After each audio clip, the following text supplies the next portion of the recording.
euh, 77 printemps, mais il ne les semble pas. Il ne les paraît pas. Eh oui. Hassan Aksbi, Merci, c'est gentil. marhaba, ça me fait un plaisir Merci. de t'accueillir Merci, ce Radio. matin avec les amis, Mes amis. avec le camarade Ce sont- président, avec Aziz ce sont Daouda, ma famille, avec Najib ma Salmi, famille, avec ma- Azil Amara, comme je vous disais, donc chères auditrices, chers auditeurs, un Lino Café un petit peu spécial. Alors, Hassan, Oui. on va parler tout à l'heure de l'événement, cet événement qui va... on peut l'annoncer puisque ça a été dit hier dans la conférence de presse, donc maintenant on peut le dire. Oui. En fait, il y a un accord entre une académie de football ici à Fès, hein, Exact, oui. et puis la Fédération Real Real.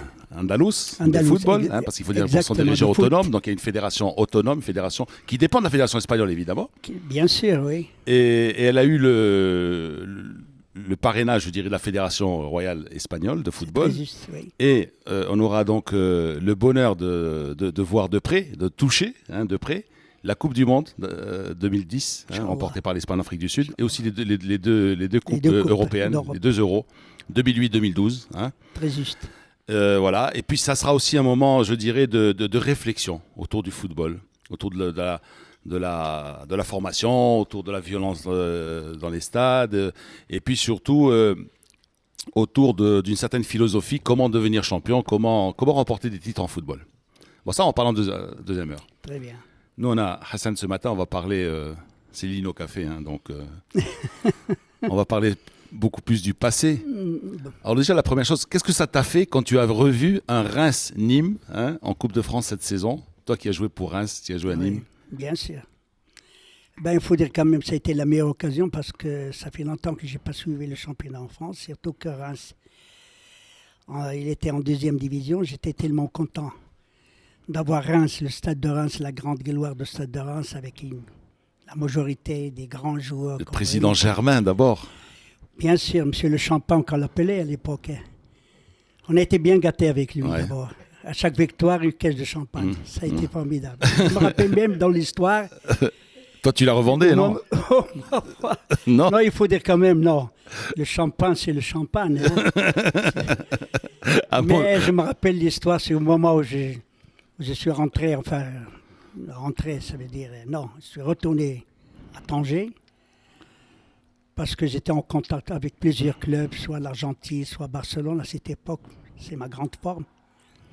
J'ai amené avec moi presque 99 bouteilles de champagne à Tanger.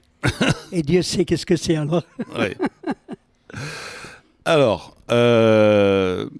où est-ce que tu t'es senti le mieux? Tu t'es senti le mieux où? À Marseille, à Reims, à Nîmes. Où est-ce que tu as joué le mieux? À Nîmes, c'était pas mal aussi. Il faut dire que...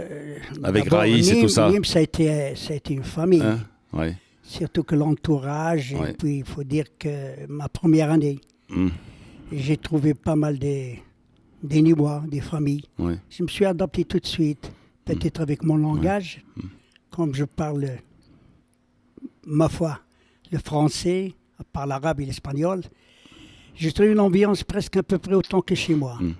Et puis il y avait Kader Firoud. Bien sûr, il y avait Kader Firoud. Il était comment Kader Firoud? Il y avait aussi... Kader Firoud qui entraînait l'équipe du Maroc. Oui, alors, c'est vrai. Il était comment Kader Firoud?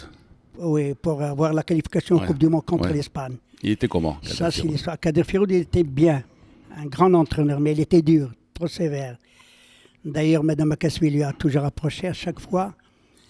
Il est venu sans avertir personne. Il rentre tout de suite à la cuisine. Il s'adresse à Mme Akasbi. Qu'est-ce que vous allez donner à Hassan à manger? Alors là, c'est le bouquet. Mme Akasbi, alors, c'est une Tangéroise. Alors, ma foi, caractère européenne. Alors justement, qu'est-ce que te faisait ta femme à manger à l'époque? Ben, j'avais toujours un régime spécial. Hein. Ouais. C'est vrai. Il nous oblige vraiment à suivre un régime spécial. J'ai toujours été trop surveillé. Et puis, quand physiquement j'étais un peu léger, j'ai jamais passé 66, 67 kilos. Ma foi, alors je dois normalement être vraiment en grande forme. D'ailleurs, avec Nîmes, j'étais toujours... je me porte très très bien. Et il y avait aussi l'ambiance des supporters. Comme je t'avais dit, Nilo, que À Nîmes, j'ai passé quand même un certain temps, un certain d'années, entre 6 et 7 ans. Mais j'étais quand même dans une famille où je trouvais quand même la joie de rester. Rester, ça veut dire c'est très difficile parce que quand on est professionnel, dans des conditions à cette époque, c'est pas comme actuellement.